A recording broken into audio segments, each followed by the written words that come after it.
Hello there, this is Critical from Critical Media. Just doing a little bit of an update video. After all, 'tis the end of the year, and yes, why not just update the library video for you guys today? So in this respect, yeah, this is for the end of 2023. There have been some updates, yeah, even a new bookshelf and whatnot. But yes, I guess my logic has always been I prefer to call it a library as opposed to a collection because, to be honest, I do pick and choose the books that end up here. I don't just get books for the sake of posterity. And another thing about them is that I tend to go back to read these books several times over. So maybe just to get this part out of the way, because I understand a lot of folks now are doing this completion rate of how many books are on your shelf compared to how many have you read. I'll just get this out of the way right now. It doesn't go on the shelf unless I've already read it. So that's usually a general rule for me. So yeah, I guess it's 100%. Actually, no, it is 100%. So in that light, I firmly believe that as well. If you guys are interested in stories, I always suggest reading them digitally first. And then if you like it enough to consider reading it again and want something tangible, grab a hardcover or something like that. And that's another thing about me. A majority of the library is predominantly hardcovers. I have a certain affinity for them. So it's not that I don't like certain stories, it's just sometimes a story doesn't have a hardcover equivalent. So I guess that's my logic here. But yeah, because somebody mentioned some of the decorations, we'll start off with that first. So don't worry, it'll be nice and quick. Alrighty, I guess just for a little quick tour. Anywho, somebody had asked me about what kind of models these Star Wars models were. Basically, they're the Star Wars diecast. So they're all like diecast metal versions. But one thing that was interesting when the Falcon came out, it actually had the original dish, and that came out when Force Awakens came out. So I always found that a nice little Easter egg there. Another little Easter egg is the way Slave One was boxed. It was boxed as Boba Fett's ship instead of Slave One. Jeez, man, we all need to grow up a little bit. But anywho, yeah, these are just basically also the same scale as those old Micro Machines Action Fleet ones. Yeah, I used to have those as a kid. Obviously, I grew up, they went away. But yeah, I guess I just kind of grabbed a few because, yeah, they just reminded me of the good old days. And I guess as another little bit of decor, because somebody mentioned this during the Batman Earth 1 video, I believe. I think that's the one I had this in. Yeah, this is one of those Nika or NECA. I don't know how you pronounce it, but it's basically the replica Batarang from the Tim Burton film. Pretty awesome and surprisingly sharp. Like, seriously sharp. I cut myself already with that damn thing. Anywho, maybe just a little bit of a better view of the Oversized and the Ralph McQuarrie art book there. You'll see that a little bit later. But let's not forget, I actually do read. Like, I actually do have books, and these are just a portion of them. A good portion of them are upstairs, like Herodotus and all that good stuff. But yes, there's that homicide book that I can't actually recommend any more than I already have. Man, that book is perfect. And maybe just a few of the Steel books. Probably the only one that's not there is Iron Man. But yeah, my love for Studio Ghibli, love them to death. And of course, Princess Mononoke, that collector's version of it. Pretty sweet in that regard. Oh, and yes, if you're wondering about that anime, it's oh shucks, it's upside down. But it's the Vision of Escaflowne, my favorite anime forever. Seriously, one season of perfection. But anywho, I guess we'll get on to the actual books themselves here. Alrighty, I guess we'll take a look at the showcase row here, as I like to call it, because yeah, almost all these releases, they're very presentable. Even down to the very first one, it actually greets people when they enter this area. It's the, yes, Philippe Drouillet Lone Sloan trilogy of books. So what an awesome release. Basically has the 6 voyages of Lone Sloan. It has, of course, my favorite, Delirious, and then Gale as the conclusion. I mainly have that book because a buddy of mine, he had it on his bookcase for years. I always used to look at it, and then I one day asked him, yo, isn't that book great? And he finally told me he never read it. What? Anyways, glorious book, though. As you can see, very brilliant art, and you're going to get a lot of it in there. And then I guess for the rest of the showcase row, it's a lot of, I guess, girls kick-ass kind of logic. But yes, it starts off with the Grandmaster Hayao Miyazaki's Nausicaä of the Valley of the Wind. What an amazing book. I love the film. Yes, I love this book too. The film is only like the little bit of the first part of the book. It's kind of like an abridged version of the story. But still, I love the film and it still do. This book just made it even better. Wow, so incredible. Next to it though is Yukito Kishiro's Battle Angel Alita. Such a banger of a book. I love this series. I love this arc. Yeah, it's just an arc because there's two others that still haven't come out, at least in this format. Man, I hope Kodansha ever releases them, but super awesome. It's basically a masterclass of kinetics. Perfection.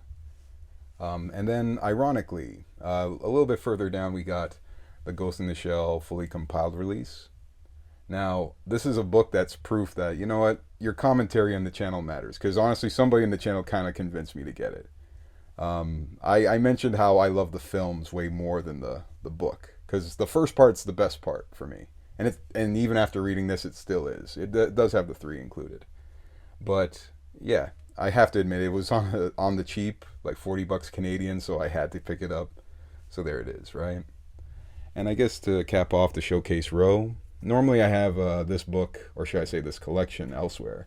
But I have the Legend of Zelda mangas here. So this is like the Ocarina of Time, Oracle of Ages and Seasons, Minish Cap, Link to the Past, and I believe, is there a Link's Awakening one? I forget. But either way, awesome little set of stories. The only one it doesn't have is Twilight Princess, and go figure. Twilight Princess right now is the best one of them all. There's a reason why it's so far the longest one of the entire series, but either way, a nice little treasure to have. Poet, pun fully intended. But anywho. Alrighty, now comes, of course, some of the oversized books, like, what an absolute or gallery edition kind of would be.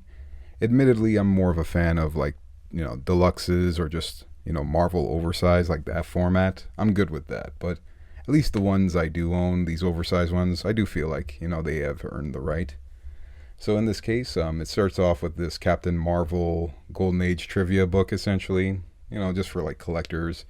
It has a lot of, like, the lore and history of the character throughout the years, but also has, like, special, unique comics that only exist in this book. So very unique to own. Next to it, I have some of these, like, picture books, or somewhat of a gallery editions, DC style, with the Paul Dini and Alex Ross takes on Wonder Woman, Spirit of Truth, and of course the hardcover of Power of Hope that came out in 2023. Super awesome books. I do have the trade, and for many years I mentioned, man, I wish they made a hardcover. Seems to be coming true a lot more these days. But yes, such a banger. By the way, if you are interested, they are releasing World's Greatest Superheroes, The Absolute, next year, in 2024 at least. So yeah, it will include this as well as other stories like Cry of Justice and all that. But just be warned, these books actually have a larger format than the Absolute that's coming out. So just bear that in mind.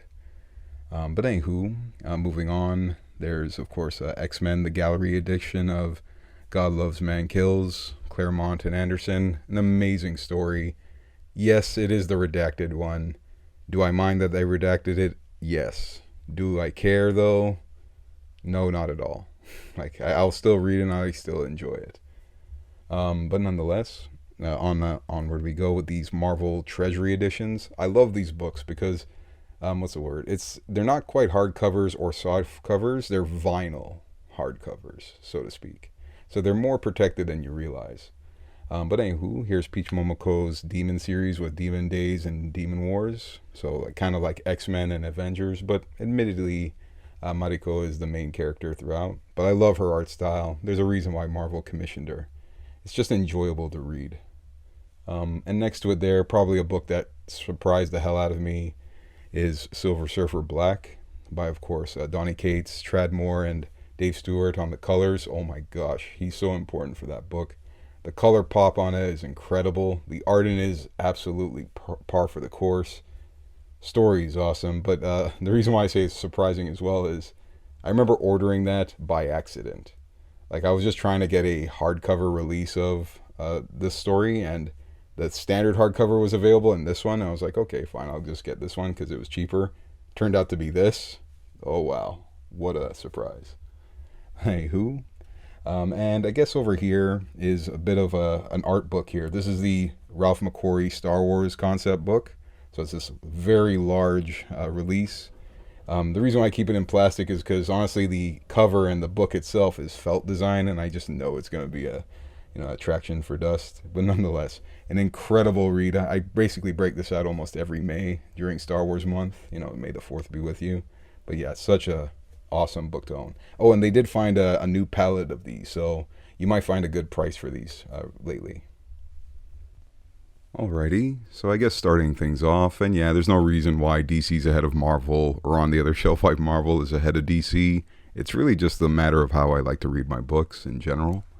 But I guess B for Batman, I guess he got the top spot, so in this case, let's get started. So yeah, just Batman Year 1, just a trade from Warner Books actually, the Miller and Mazzucchelli for the Tim Burton film.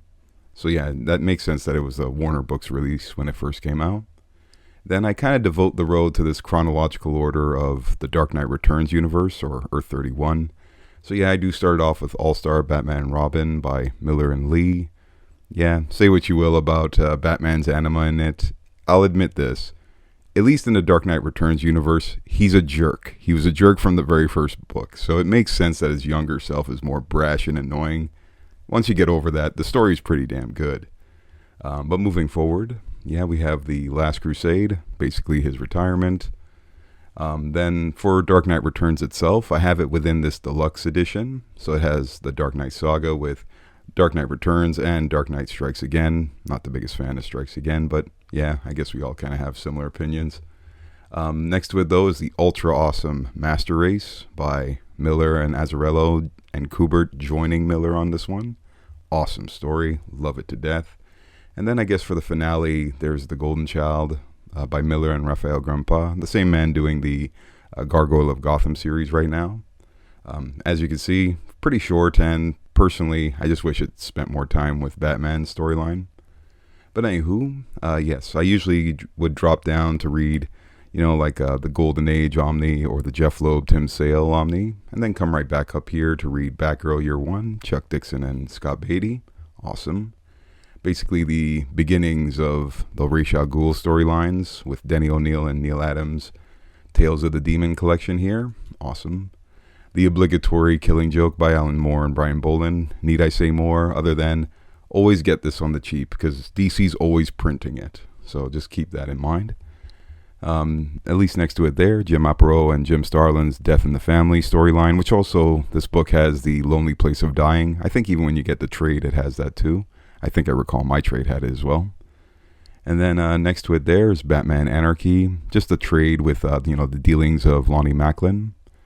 And I guess to cap off the fall of the Batman story, I basically have the first part of Nightfall. Just not a big fan of Knight's Quest or Knight's End.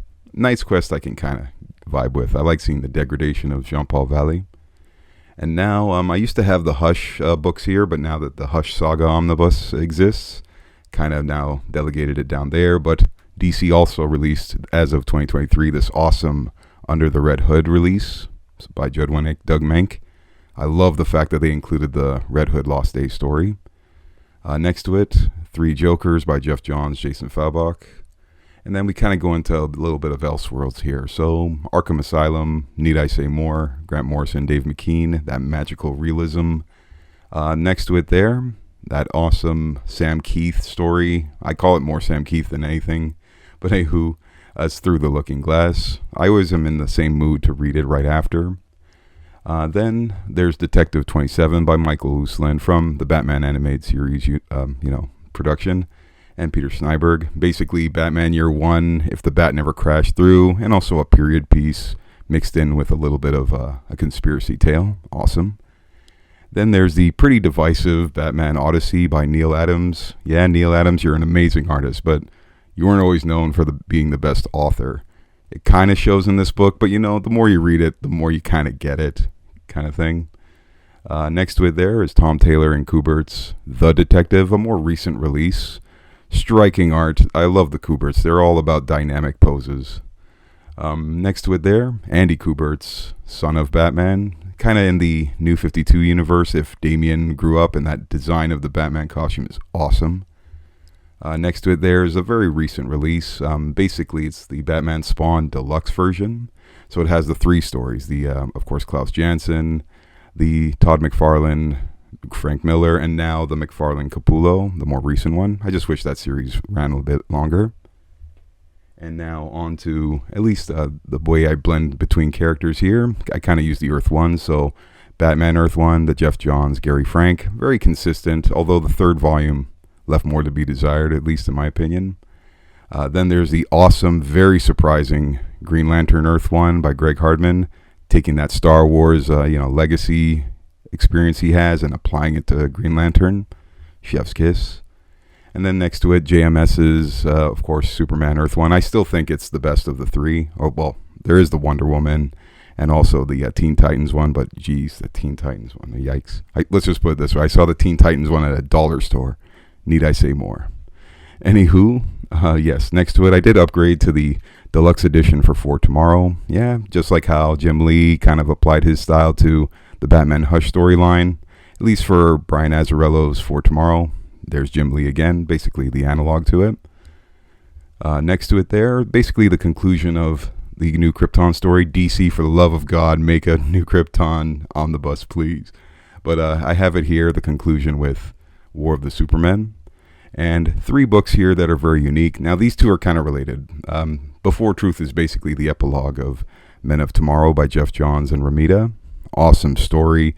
And Superman Unchained by Scott Snyder and Jim Lee.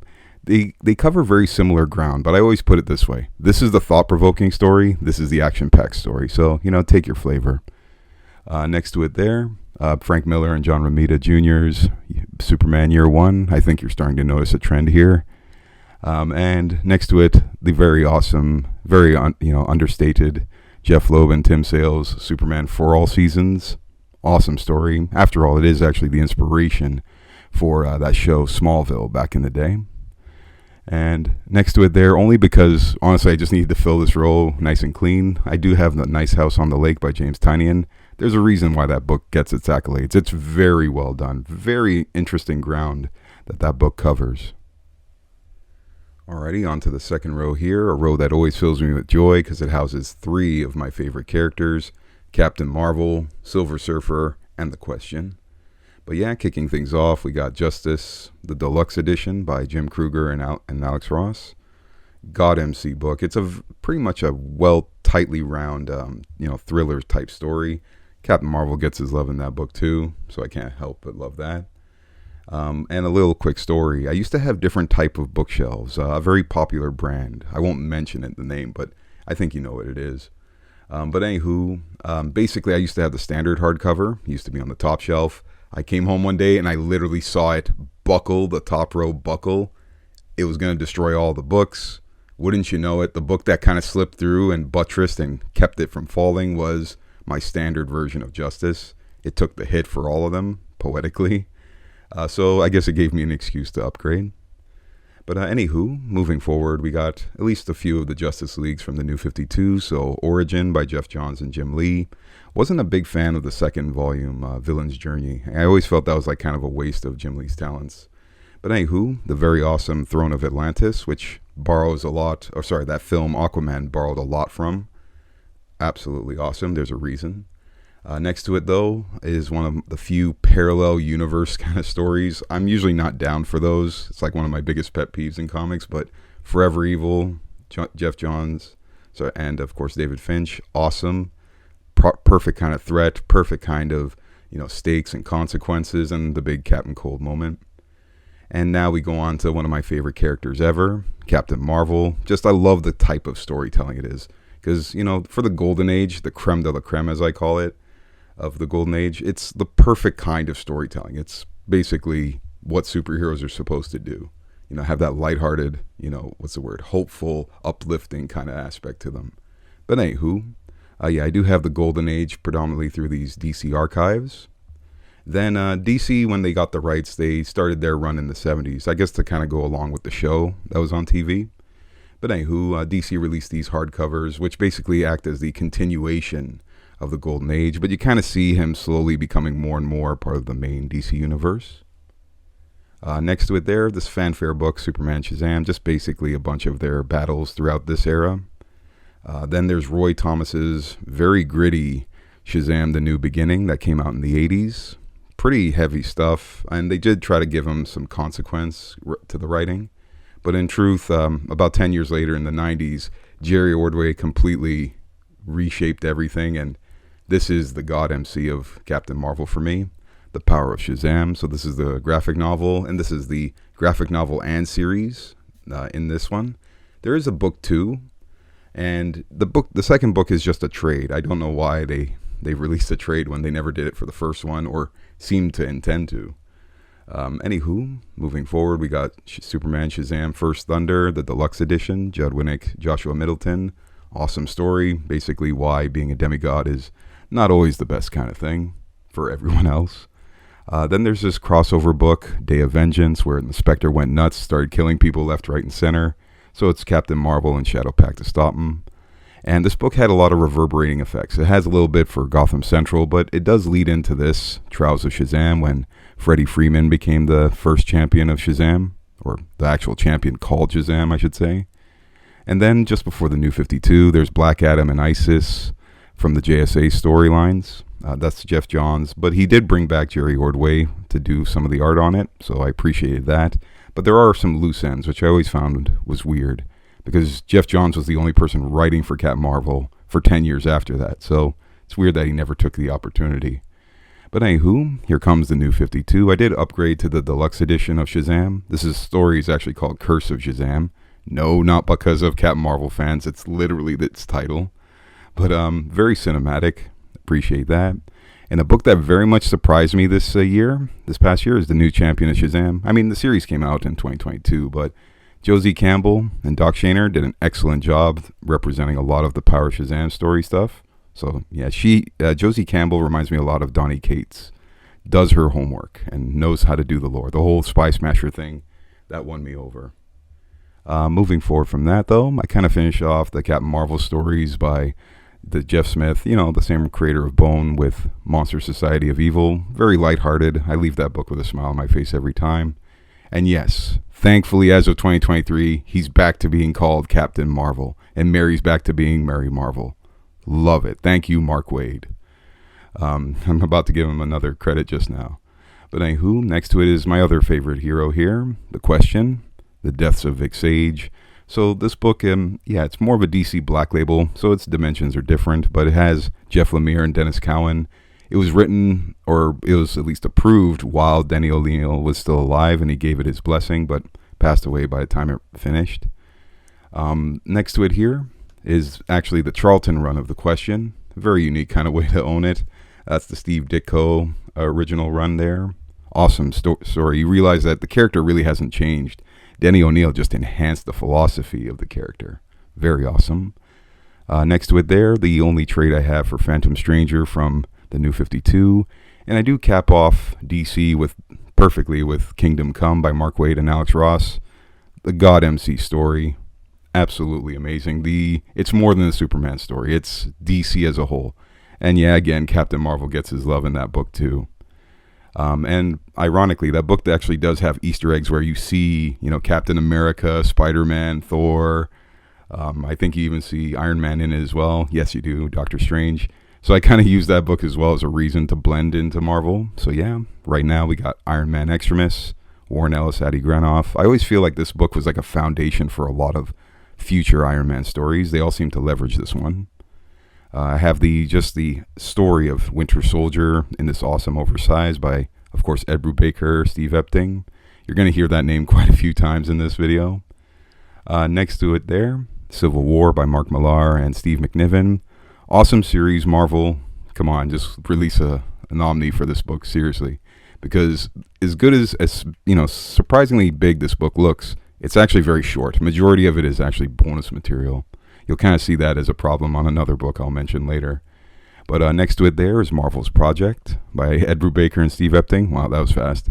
But basically a Golden Age interpretation. It's a pretty well cohesive story. Go figure, it's Ed Brubaker. Next to it there, Neil Gaiman and John Romita Jr.'s Eternals, an excellent jump-on point. They used a lot of parts of that book for the movie. And then my second favorite superhero of all time, it seems to be Stan Lee's favorite, because anytime Silver Surfer had one of these great stories, guess who wrote it? It was usually Stan Lee. Some of his best writing always shone through Silver Surfer, even from the very beginning. But yeah, this is a Silver Surfer Parable with Mobius, and it also has the Enslaver story. Next to it is Silver Surfer Requiem, one of the greatest stories ever. That's JMS and Isa Ribic. An incredible story. It's beautifully written. It's basically his, Dark Knight Returns or his swan song, so to speak, but it'll leave you with a tear in your eye. And because I love Silver Surfer so much, I basically have this Fantastic Four Behold Galactus book. Basically, it encompasses all the first meetings with Galactus from like the beginning to the 80s. And so, by proxy, there's Silver Surfer as well, right? And lastly on the shelf is Spider-Man Kraven's Last Hunt. Awesome story, J.M. DeMatteis and Mike Zeck. There's a reason why it got into this whole Marvel Select Edition run. But a thing I have about Marvel, they promoted these books as what gateways for new readers to enjoy these stories, and yet they don't print them. It's weird. But they found other ways. It's just I've always found that to be a little bit odd. Alrighty, on to the final row of, just the trades and hardcovers. To be honest, it's the majority of his hardcovers. But yes, I just have this Premier Classics of Sinister Six. Very similar to that Behold Galactus. It's basically Spider-Man's first dealings with the incarnations of the Sinister Six from the 60s to the 80s. So you get actually quite a diverse form of art in that book.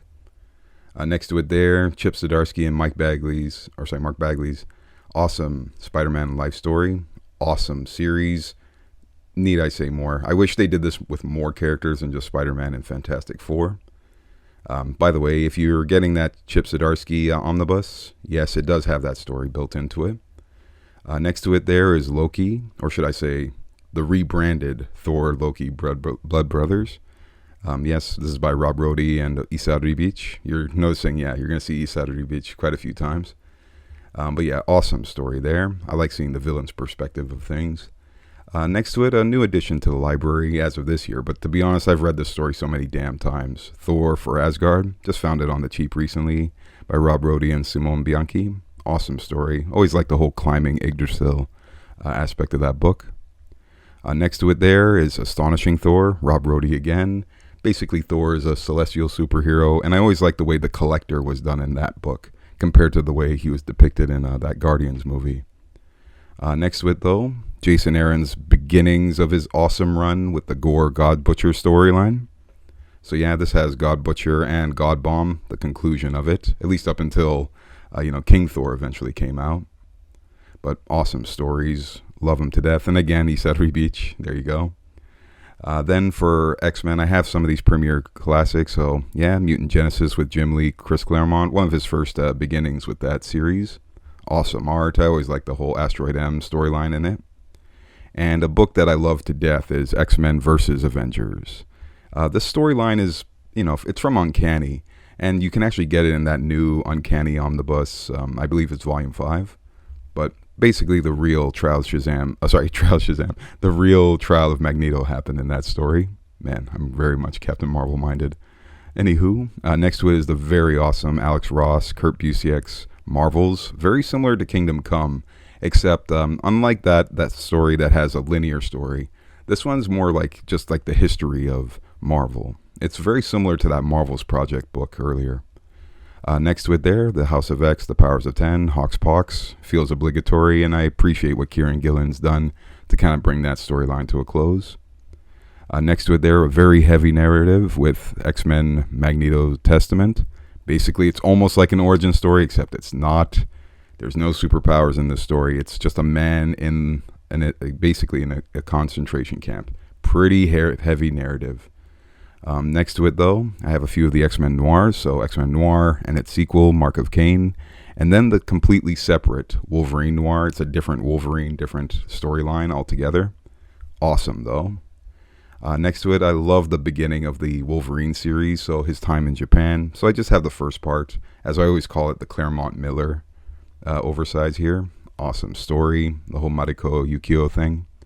Next to it here, I have a premiere classic of Jeff Loeb and Tim Sale's, yes, Wolverine and Gambit. Awesome art. I always liked anytime you see Arcade. He was always a unique kind of villain.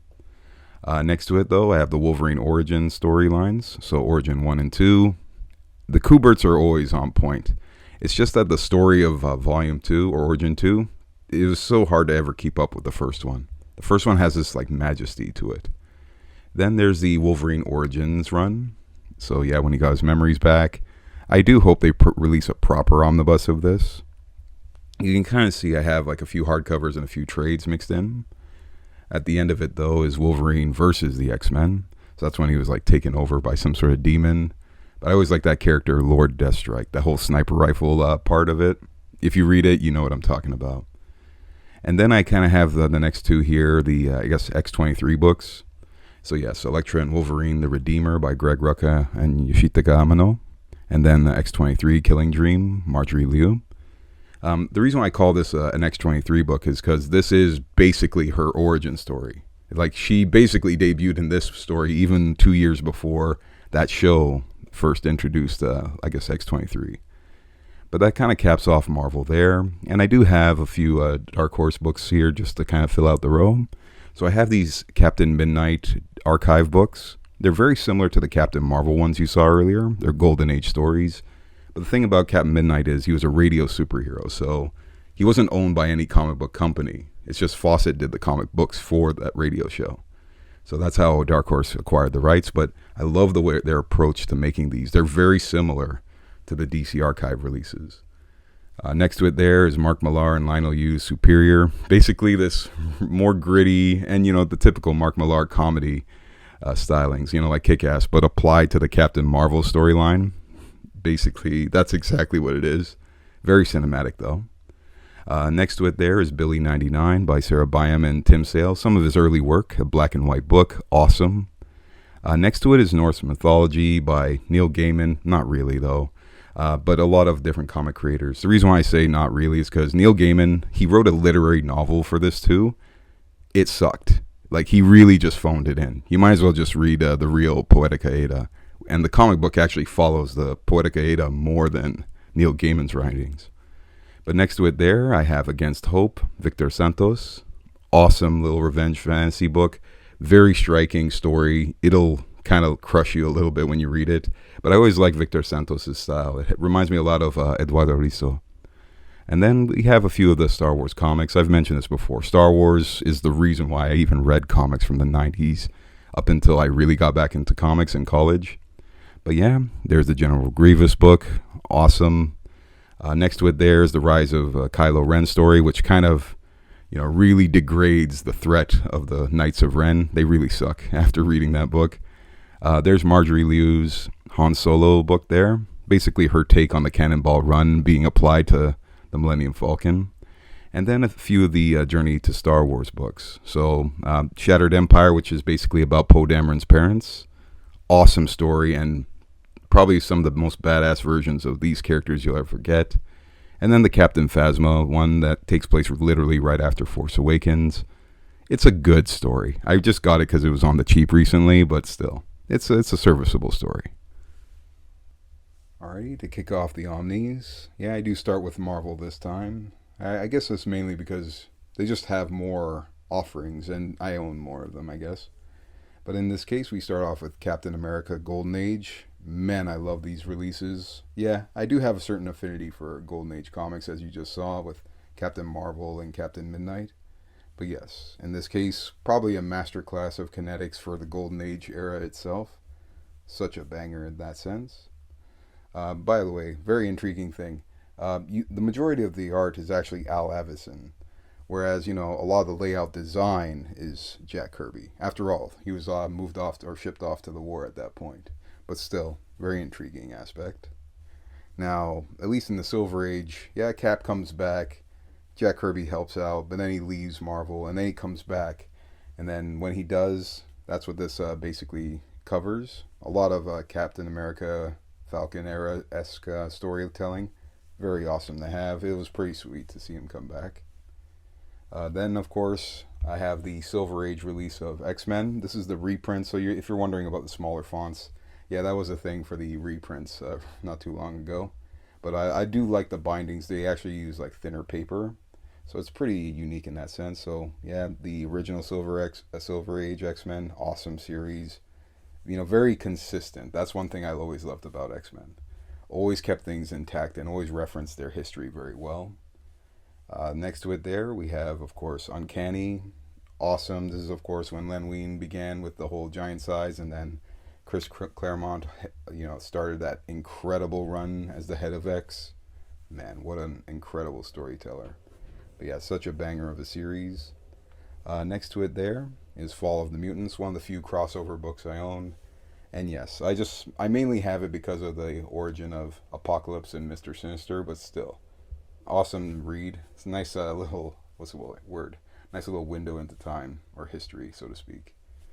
Then next to it there, I have the Chris Claremont and Jim Lee era of X-Men.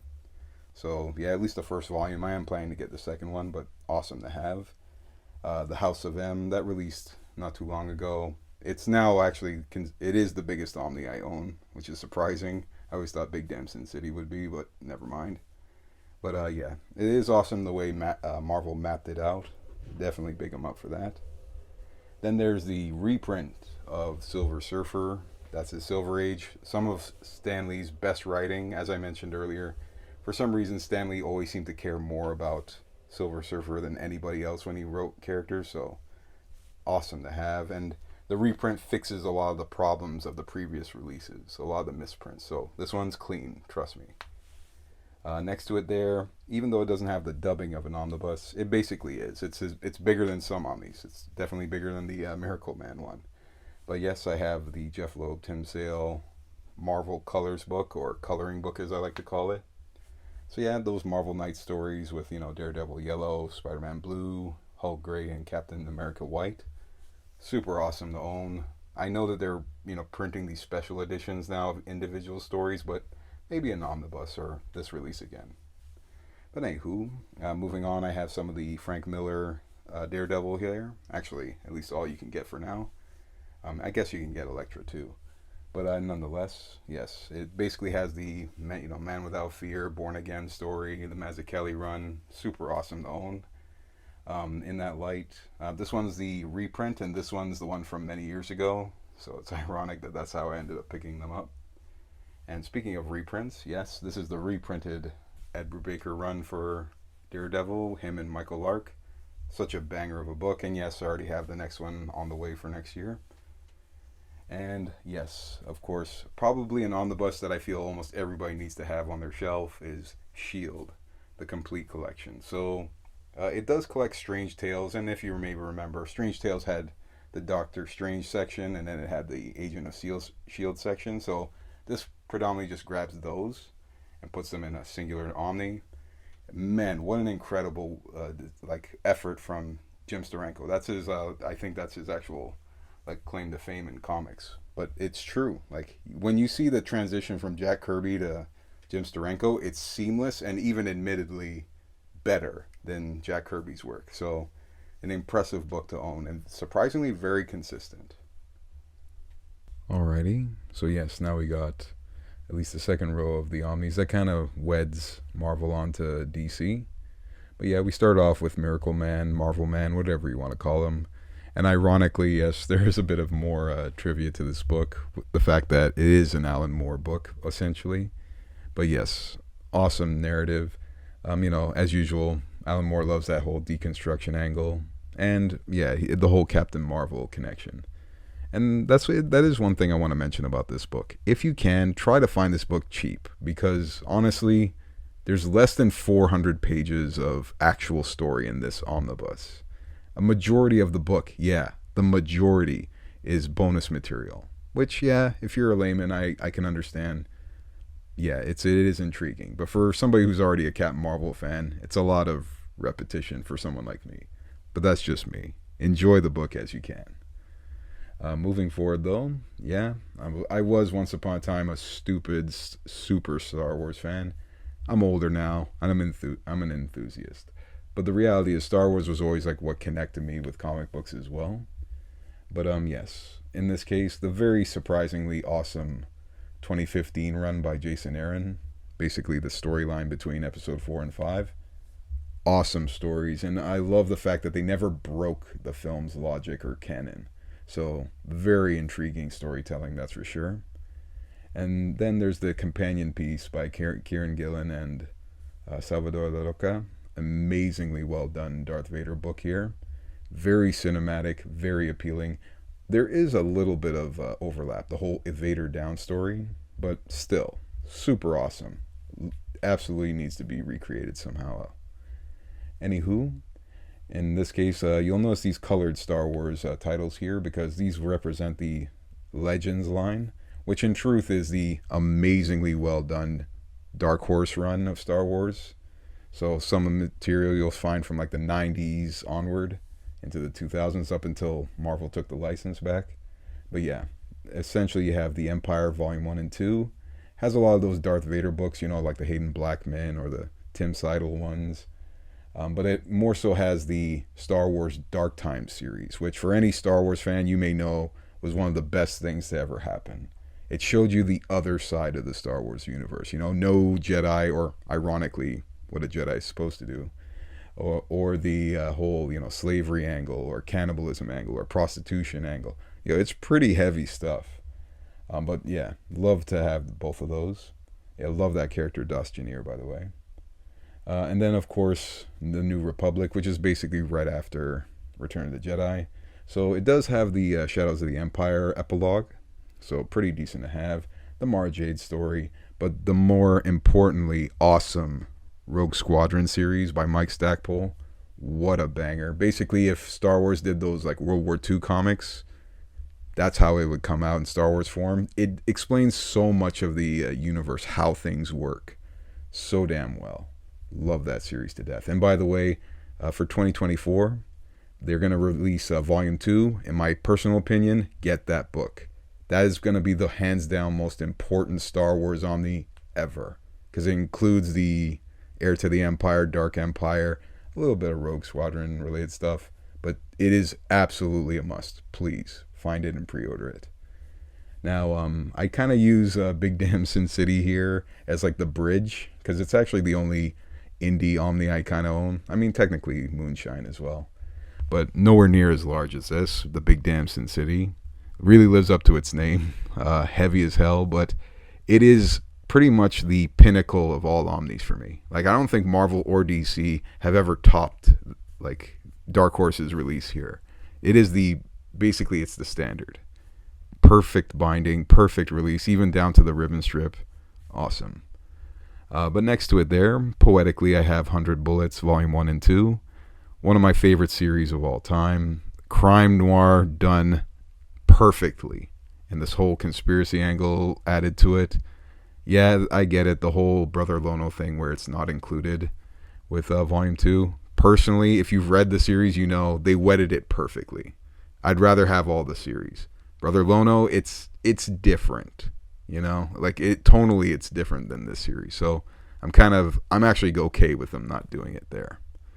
But then probably a book that I was so happy they reprinted a few years back, or a year or so back, Gotham Central. Ed Brubaker, yeah, you've seen that name a few times already. Greg Rucka, Michael Lark, such a banger of a series. It's basically very much inspired by that Homicide, Life on the Killing Streaks book. Such an awesome series. You're going to see that referenced a little bit later. But yeah, such a banger of a book. Get that if you can. Alrighty, on to the final row of Omnis here. So yes, it starts off with my favorite run of all time, The Question by Dennis O'Neil and Dennis Cowan. 11 out of 10 series. I say it every time because it really is. Even by Denny O'Neil's own admission, it's the most freedom he ever had to write any character in his career, so it definitely shows. So much different manias are covered in ground and genres, and yes, it is perfection. But anyways, I guess beyond that, I don't know how I could ever hype up a book more, but anywho, in this case I have Phantom Stranger. Yes, I am actually a big fan of the character. I always like the dynamic of, you never really know his origin story. They've tried. Admittedly, I do like the New 52's explanation, but in any case, this is more his 50s run. And the character was very much an occult detective back in the day. So his stories did have a very similar trend to Detective Comics. But yeah, very awesome series, and I love the fact that DC finally released it as they did. I remember having that pre-ordered forever. But anywho, next to it there, I have the Golden Age Omnibus here for Batman. So awesome to own. Sure, is Bob Kane, Bill Finger on it for a long period of time? Not really. But in all honesty, Jerry Robinson is amazing too. So let's never forget that. And yeah, it's pretty interesting to see the more murderous version of Batman, at least in the beginning. So yeah. He was more than just letting people die. He definitely was involved. Anyways, moving on from that, we have Jeff Loeb and Tim Sale's Awesome Omni. Now, the material is awesome. The book releases, mine is from like 2019. So yeah, it is the one that has a little bit of a issue with the binding. But it's still readable. Like mine isn't in bad shape at all. But awesome series to own, or book to own. Haunted Night, Long Halloween, Dark Victory, and a good old When in Rome. So awesome to have all in one. And then right next to it, I did upgrade finally. I think some of you did. You may know the story. You may have had this pre-ordered for years. And then it got relisted as this, the Hush Saga Omnibus. Awesome release. So yeah, it's got that Jim Lee, Jeff Loeb story. It's got the AJ Lieberman section of the book. I was pretty critical of it. My apologies, AJ. It's just, it wasn't as good as I didn't enjoy it too much. But anywho, it does have that Paul Dini, Dustin Nguyen part. Yes, so it has Heart of Hush, House of Hush, and good old Hush Money. Those are the books I always wanted to own in some sort of deluxe format, so thank God that Omnis have the same kind of paper trim there. Next to it there, we got Batgirl. Batgirl Returns. That's, of course, from the New 52, when, she just came back in the suit. It was awesome to see. I love the whole mystery angle behind it, and Gail Simone, some of her best writing is in it. So yeah, you also have like Ed Passerin, what was his name? Ed Benes, and forgive me. Oh yeah, RDNCF. I loved RDNCF in that book. But anywho, next to it there, as mentioned, I'm not really the biggest fan of, Justice League overall. Like I always think it's an up and down series as it is. So I basically have the ending, the Darkseid War Saga Omnibus there. Awesome narrative. I like it's a good send-off, a big moment for them all. And Jason Fabok's art is super awesome in it, so appreciate that. If you have the Justice League omnibuses these days, Volume 1 and 2, I think Volume 2 basically has all of this in it anyway, so you're good with that. Next to it here, I have, of course, a nice little art book here. It's basically Jim Lee's works. So you'll get a little bit of DC, a little bit of Marvel, a little bit of Wildstorm, his own print. Pretty good in that light. Honestly, I got it like many years ago. This is the older version. There's a more modern version that looks a little different. Next to it there, I have this Dante's Divine Comedy book. I'm a huge fan of that book, period. So I have like another copy up there. It's basically like the Alan Mandelbaum translation. But this one, it has that Gustave Doré art. And it's just blown up in this awesome larger format. Excellent. And then next to it there, I have Rupert Mulot's The Extraordinary Part, Osse's Hands. It's a very unique book. So those two guys, they write very unique stories as it is. But it actually reminds me a lot of like X-Men in a way. Essentially, aliens come down to our planet. They look very almost Art Deco, the way they look. They're almost like just like animal creatures or whatever. And yeah, just basically there's this whole like Mr. Fantastic angle to it. It's pretty awesome. And then speaking of awesome, the very awesome Daniel Friedman and Samaline Kali. Wow, that is an action virtuoso. You'd love that book. And I love the fact that Dark Horse released it in this larger format. And now lastly, we got, of course, The Hostage. Well, I shouldn't say of course. It is a slipcase. It just doesn't show the title of the book. But an awesome release there by Sal Abenanti.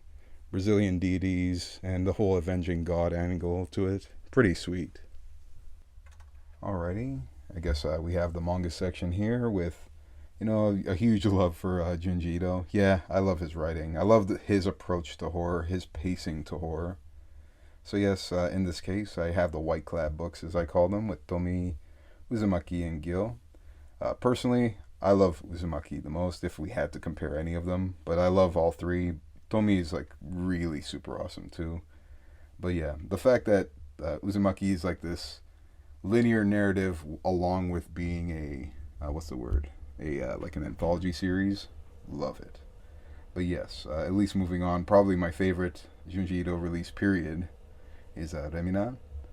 Pretty much, yeah, that Hellstar Remina, same story, where it's that that planet killer that's on the way. I just love the overall pacing. It's pacing by perfection. I've read this one more than any other. Next to it, there, pretty much the first Ito book I ever reviewed on the channel, Censor. Very deep story, very esoteric, very awesome. Love that book. Next to it, there is a more recent release. It's actually an adaptation of Kiera's stories there. So Mimi's Tales of Terror, actually based on real horrors, real horror, I guess, myths within Japan. So very unique.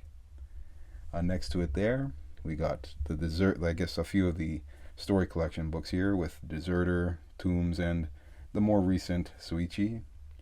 All of them are, of course, true story collections, but I will say Suichi, at least it's grounded with that singular character, very much like Tomi. Next to it there is the Liminal Zone. Honestly, it should be branded as one of these story collections. It's basically just a combination of several stories, but I love them. They're pretty awesome. But very uniquely is Black Paradox, a singular narrative. Very awesome release. Very unique, this whole like suicide angle, but things don't exactly happen as they're expected. Very unique. But next to it there is Kazuo Metsu's Orochi series. Very awesome. Basically this dark witch, this dark elf kind of character. Super awesome. Personally, Volume 2 is my favorite, but yeah, this is the series. It's in its entirety now. Awesome. Next to it there is Shuna's Journey by the Grandmaster, Hayao Miyazaki. Absolutely incredible book. Mainly, I'd say just because if you're a super fan of Studio Ghibli, or even a fan of some of the particular films like Nausicaa and whatnot, yeah, I'd say heavily Nausicaa and Princess Mononoke come from this book. Absolutely. Then here are two books that I had before. I just had them upstairs like a fool. It was, yes, Otherworld Barbara by Moto Higai. What an amazing series. Very cerebral. Super deep. Like, highly evocative. Like, if you ever read it, you'll be like, man, it works on so many different levels. Super amazing. Next to it, though, is a very grounded and very true to life story with Okinawa. I shouldn't say story, it's actually multiple little vignettes of the villagers, or should I say the people of Okinawa, where basically, yeah, it just goes from World War II, the struggles they dealt with, these very personal stories, all the way to the modern day. So yeah, Susumu Iga, amazing approach to that book. But yeah, I guess that wraps up a few of the a few of the mangas here. Alrighty, on to the indie row, so to speak. So I do kind of dedicate the row to Alan Moore, and yes, I do put DC Vertigo releases over here as well. So yes, we'll start off with V for Vendetta, that awesome take on 1984, while being written in the 80s by Alan Moore, and of course David Lloyd on top as well. I always make that joke that the actor John Hurt played the opposite role in each film. But anywho, one other aspect I like about this book is its paper stock. It's very vintage, I guess, to keep up with that alliterated sense. Now, one of my favorite series, The League of Extraordinary Gentlemen, or LOXG. Hands down one of my favorites. Basically all these literary characters meshed into this world, plus a lot of Captain Marvel references. Literally makes a cameo in this book and this book. But anywho, yes, I always mention, if you can, try to stay away from the DC releases, because they edited a lot of the Easter eggs without realizing they're Easter eggs. So in this book, there was the almanac, the literary prose with hidden numbers hidden within the text. And with the Black Dossier, it had this very unique paper stock, which I guess when they printed the Jubilee edition, they forgot to do that part. And there's this whole Braille hidden message in the paper stock, which is very unique. But yeah, at least the rest of the releases aren't DC, so you don't have to worry about that. So TopShelf and, of course, Nakabao, with Sentry, Nemo Trilogy, and of course Tempest. The obligatory Watchmen, the deluxe edition here. What more can I say about that? Dave Gibbons, you definitely showed up, that's for sure.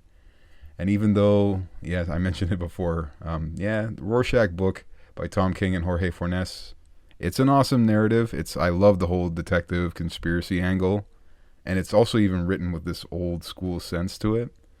But I always mention it. Watchmen didn't need a sequel, but at the same time, I'm not even mad at this book, Rorschach. It was still a welcome piece.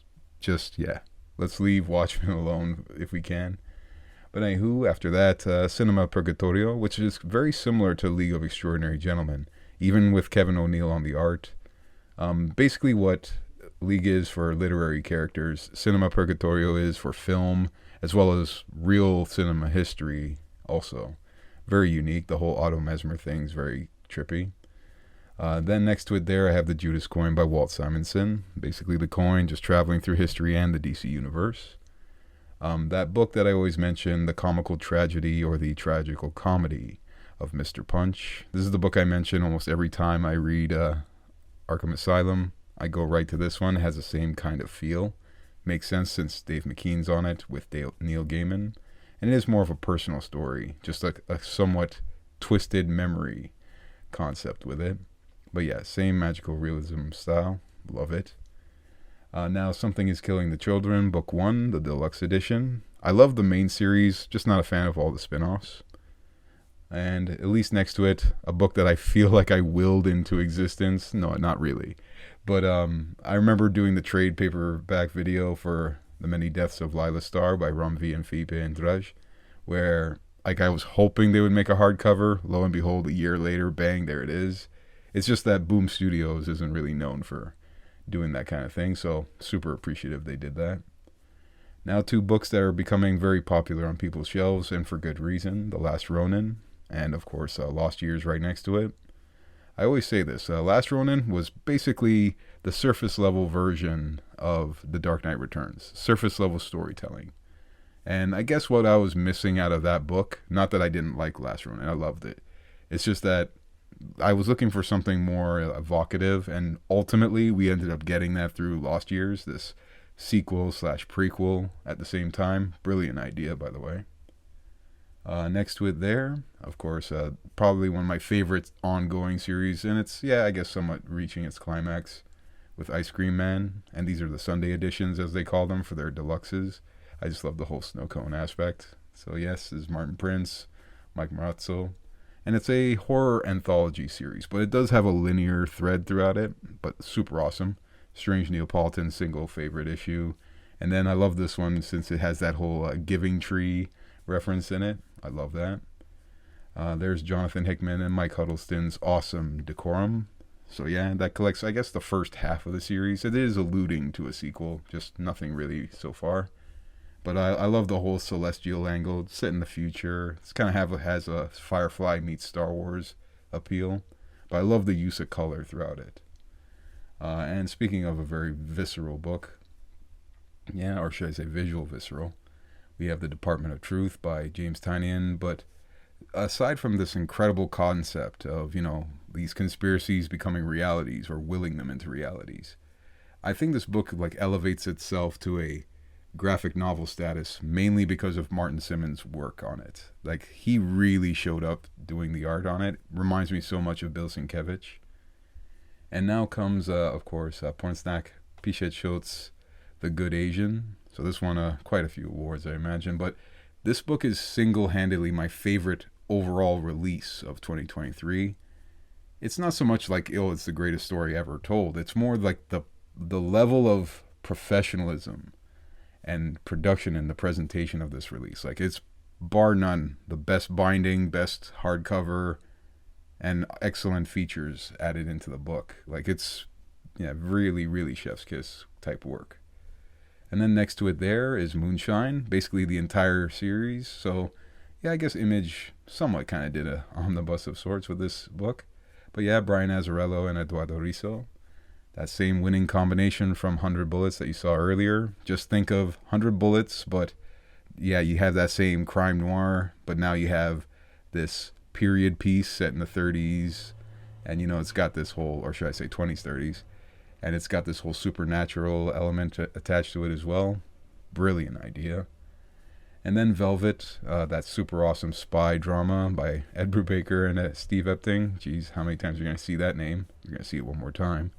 And then We Stand on Guard by Brian K. Vaughan. Awesome story. And Steve Scrose, fellow Canuck, really showed up. Basically a dystopian idea of whatever happened in a war between Canada and the US. Guess what? I'm a Canuck. It doesn't really go out that well for us. But anywho, next to it there is Night Fever, a more recent release for 2023 by Ed Brubaker and in this case Sean Phillips. So that same Reckless team. And in this case, basically it's a period piece set in the 70s, but you wouldn't really notice it. But it basically, tackles that idea of, the American dream versus that hedonistic lifestyle. Which one do you want to choose? And I love the ending of that book. Alrighty, I guess to continue on with the indies here, I kind of finish off Image Comics here with Rick Remender's Righteous Thirst for Vengeance. What an awesome story. Basically a person who just stumbles onto a murder scene of his friends, kind of takes this whole vigilante aspect, and it has a very interesting aspect to everything, like this whole Assassin's Guild idea, the dark web idea, but also like this very detailed approach to storytelling where, you'll see a character pick up a set of keys and you'll wonder, why is it emphasizing it so much with so many panels? There's a reason. So I do appreciate this larger than average, of course, deluxe release here. And you're kind of seeing like a little consistency here with Fantagraphics releases. Fantagraphics, like I should say, just immediately became like one of my favorite publishers because I just noticed almost every single book of theirs is very thought-provoking. And they have this sense of like professionalism and excellence in like curating a great list of stories. So in this case, I'll just start off with The Eternaut by Hector Germán Osterheld. What an amazing story. This, anytime I think of like top 3 comics, this usually ends up on the list. No, it's not this cardboard release. It's just the shell for it. The book itself is really brilliant. It's actually this lenticular design. And seriously, it pretty much covers so many different genres. And then you find out the history, not just of the artist and the creator, but more so like just the way the story was written, almost in this improvisational style. So it starts off as a horror, then becomes like a sci-fi, an invasion story, a war story, a love story. It's absolute perfection. All because of the way the author decided to start the story. But anywho, moving on from that, you have Alberto Brescia's Dracula. Basically a satirical black comedy on the character, so it never forgets that, he is a character of horror. But it has a certain, sense of levity to it you can't help but appreciate. And it's pretty awesome in that site. Also, you get more of the avant-garde style of Brescia's art. Anywho, at least in terms of Mortcinder here, it's kind of a pairing between HGO and Brescia. Basically, think of what's his name, Solomon Grundy.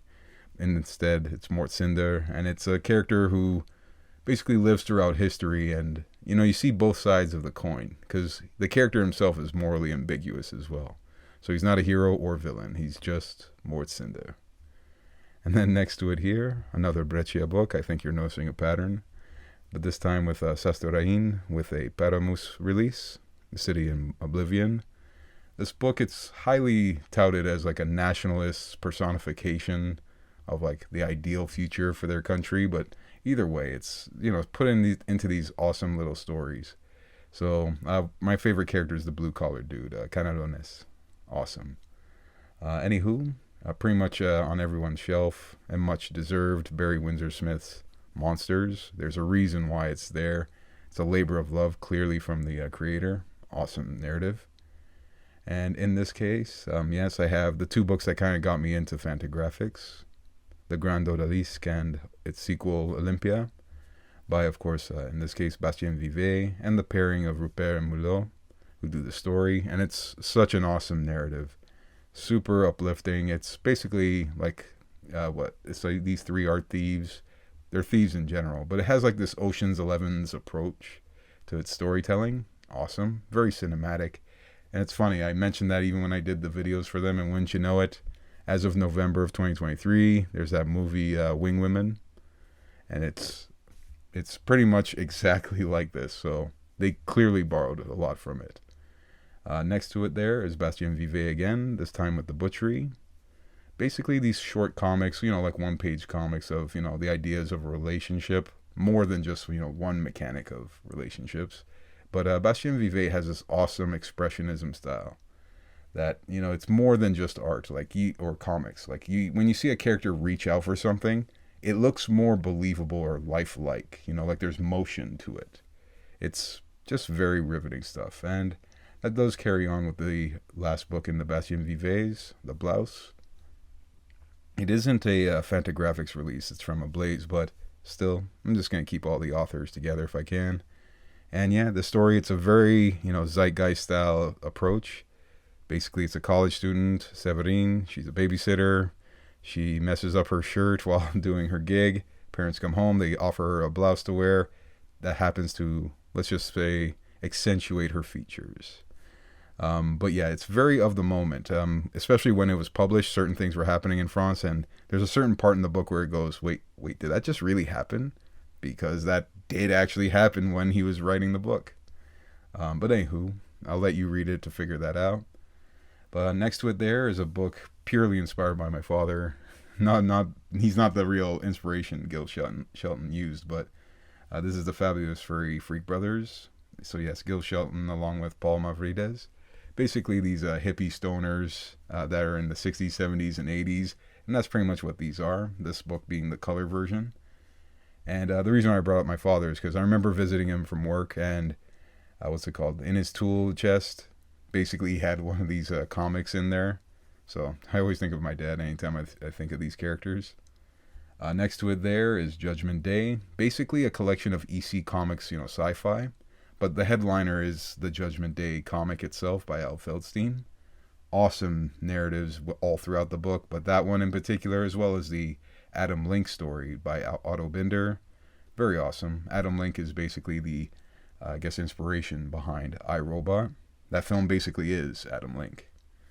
Next to it, I guess to keep with the Otto Binder track. Yeah, I'm a fan of Otto Binder. Yeah, he worked on my favorite character, Captain Marvel, so it makes sense. But there's this book here, The Unwanted. Basically an unused script from EC Comics, mainly because it was very similar to Judgment Day. But, Fantagraphics decided to revive it with a modern artist, Stefan Keudel. Very impressive. And I guess I feel like almost everybody needs to have at least one Will Eisner on their shelves. After all, the awards are named after him for a reason, right? And in my case, I did go with the Contract with God trilogy. Awesome narrative about this tenement building, the Dropsy Avenue building, and you basically see a generation upon generation of all these different cultures living in the same building, trying to get along, trying to be, segregative, and at the same time you can't stop the future kind of thing. But I like how the book explores both the good and bad of all cultures. It doesn't try to paint anyone as a hero or as a villain kind of thing. It's pretty much just people being people. Next to it there, I have Sala Benanti's Kickstarter for Atomica. Basically like a deconstructed idea of the superhero, but now with like this Russian influence, this, was a Cold War narrative, so to speak. Very awesome. Next to it there is Black Hole by Charles Burns. I swear, Charles Burns just has this obsession toward adolescent storytelling, but he always puts some sort of spin on it. In this case, this horror aspect of a weird mist that's causing mutations to people, and people just trying to live out their lives as best they can. Very intriguing. Next to it, though, there's probably two of the most important releases of 2023. With Homicide, the graphic novel. So these are true crime books, the next three books you're going to see. And Homicide, you may have noticed it earlier. I have the novel by David Simon. But Philippe Squazzoni, he did the graphic novel. And I got to say, from a person who's read that book several times, these are truly faithful representations. Awesome narratives. Everything that happened in that book happened for real. The names are real and everything. The victims are real. The detectives are real. It's very gritty. If you ever watched that show, Homicide, Life on the Streets, or its spiritual successor on HBO, The Wire, they basically have their source in this as well as the book up there. And by the way, as of 2023, I have to say it, rest in peace, Andre Braugher. You were my favorite detective ever, who is heavily inspired by one of the real life detectives in this book. What's his name? Edgerton. You know, but Homicide, he was known as Frank Pembleton. Awesome series. Anywho, I have, of course, another true crime book by a true crime, of course, author, Harold Schechter's. Did you hear what Eddie Gain done? Or as I always like to say it, did you ever hear what Eddie Gain done? I don't know why, but every time I see that book, I always pronounce it that way. But very intriguing idea, very weird kind of window into the psychosis of this killer. Yeah, it's a real dude. He's the one who inspired that film Psycho as well as Silence of the Lambs. So yeah, watch out. And then lastly, on the edge there, I have Street Fighter Origins Akuma. I know it seems kind of out of place after the, some of the books I just mentioned, but it is an attractive story. The only real, follow up I have with it is they never refer to him by his real name, Goki. I just don't understand why. But otherwise, very enjoyable beyond that. Alrighty, on to the overflow, as I call it. Basically, this is a row of books that ultimately they either got replaced, upgraded, or they're trades that I just don't put on the main shelf. There is, of course, one major exception. I think you just saw it, but nonetheless. I do have this here. It was picked up at a convention, just some local artists, but pretty awesome. I like that it's there, have it nice and centered. I love Babs. There's my original Star Wars DVDs. I just can't get rid of them because I prefer that version of Empire Strikes Back since it has the original Emperor still in it. And of course, the typical lightsaber. I think we all need one. And yeah, we're pretty much going into the overflow itself. Yeah, I have a few Blu-rays. Actually, quite a lot. They're stacks upon stacks. But anywho, we'll start off with Image Comics' Last Man. This is actually a European comic series. And the main reason why I have it is, of course, I think you've seen the name already. Bastien Vivet. Basically their version of a manga. It's pretty awesome, and it's actually still ongoing. At least Image is doing the translations, and they have a book 2 already. Now, next to it there is Buzzkill.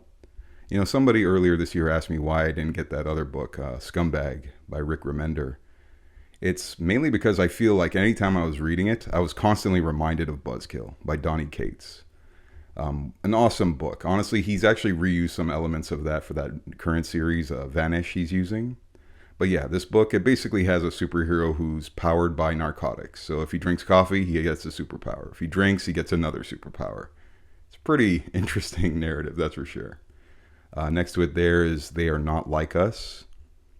Interesting narrative. It's basically like the modern or Gen Z or millennial version of the X-Men, basically.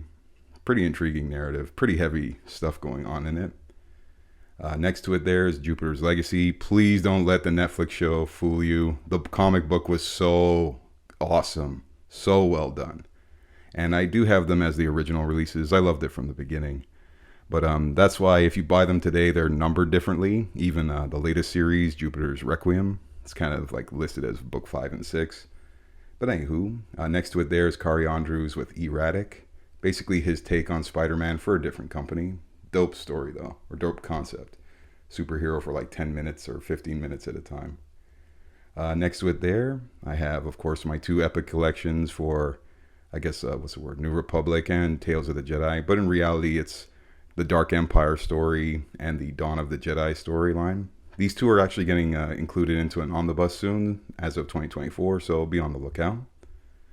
Next to it there, I have Logan. That's, of course, Brian K. Vaughan, but mainly Eduardo Rizzo is the main reason why I have it. Awesome story, basically his time in World War II Japan. Boy, Wolverine really loves his Japanese ladies. Anyways, next to it there, I have Submariner, The Depths, Pete Milligan, and Isad Ribic. Basically, Submariner is treated like the creature of the Black Lagoon, and there's these monster hunters, chasing him. Pretty awesome. I love the way that story plays out. There's my original trade of Heart of Hush. Love that book to death, and I'm so glad that the Omni gives me an opportunity to have like a deluxe version of that. House of Hush and Hush Money. I've always been hunting for those books, so thank God for that Omni. And speaking of a book I would hope they would maybe print in a better format is Penguin, Pain and Prejudice. This book is so underrated. I feel like, yeah, there should be a better version of it because this is basically Penguin's Killing Joke. Awesome story. You'd love it if you ever come across it. And there's the Detective 1000.